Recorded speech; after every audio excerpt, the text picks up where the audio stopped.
YCP పాలనలో జగన్ రాష్ట్రాన్ని భ్రష్టు పట్టించాలని మంత్రి అచ్చెన్నాయుడు విమర్శించారు.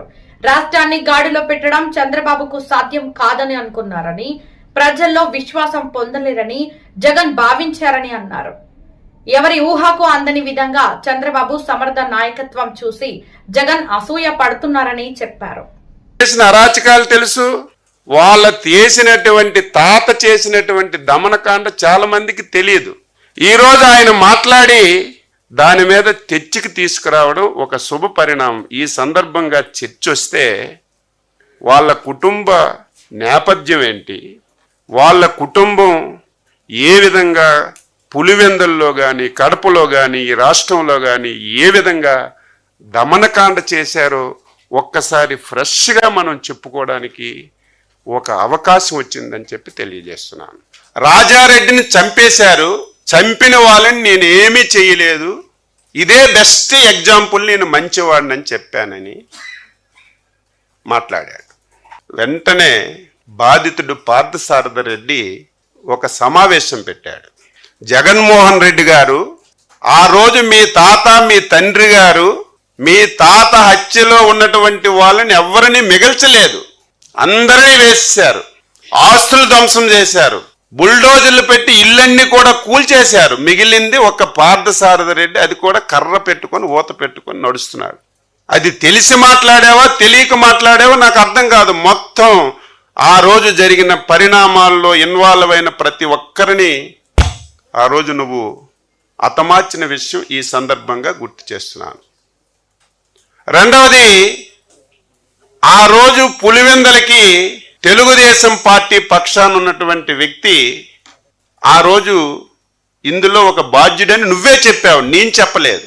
ఆ బాధ్యుడు ఈరోజు నీ పార్టీలో ప్రముఖంగా ప్రధాన కార్యదర్శిగా బాధ్యతలు నిర్వహించి నీ పక్కనే ఉన్న విషయాన్ని కూడా నువ్వు గుర్తు పెట్టుకోకుండా ఈ విధంగా చంద్రబాబు నాయుడు అనే కారణం అని చెప్పి మాట్లాడడం చాలా దారుణం అని చెప్పి తెలియజేస్తున్నాను.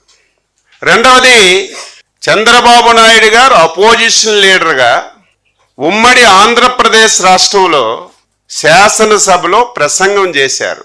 4 రోజుల తరువాత రాజశేఖర రెడ్డి గారు నువ్వు అసెంబ్లీకి రావు అని చెప్పి చంద్రబాబు నాయుడు గారు ప్రసంగం చేసిన తర్వాత 4 రోజులకే హెలికాప్టర్ కూల్ చనిపోయింది. చంద్రబాబు నాయుడు గారు పాత్ర ఉందని చెప్పి నిస్సిగ్గుగా మాట్లాడుతున్నారు.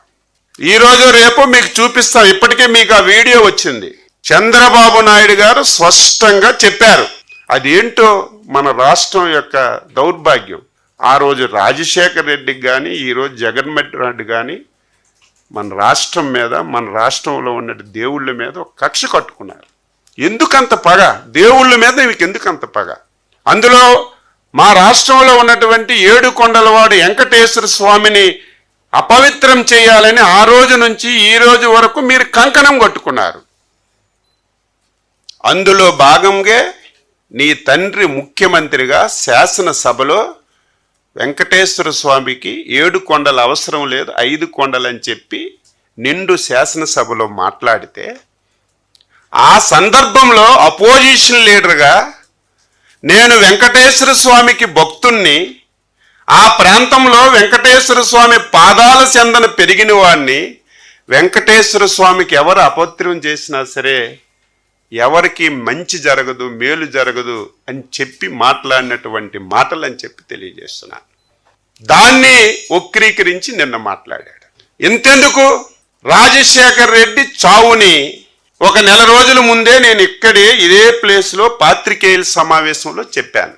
రాజశేఖర్ రెడ్డి యొక్క మరణంలో అనుమానాలున్నాయి, ఇందులో జగన్మోహన్ రెడ్డి గారి యొక్క పాత్ర ఉంది అని చెప్పి ఆ రోజు ఉన్నటువంటి కాంగ్రెస్ నాయకులందరూ మాట్లాడారు.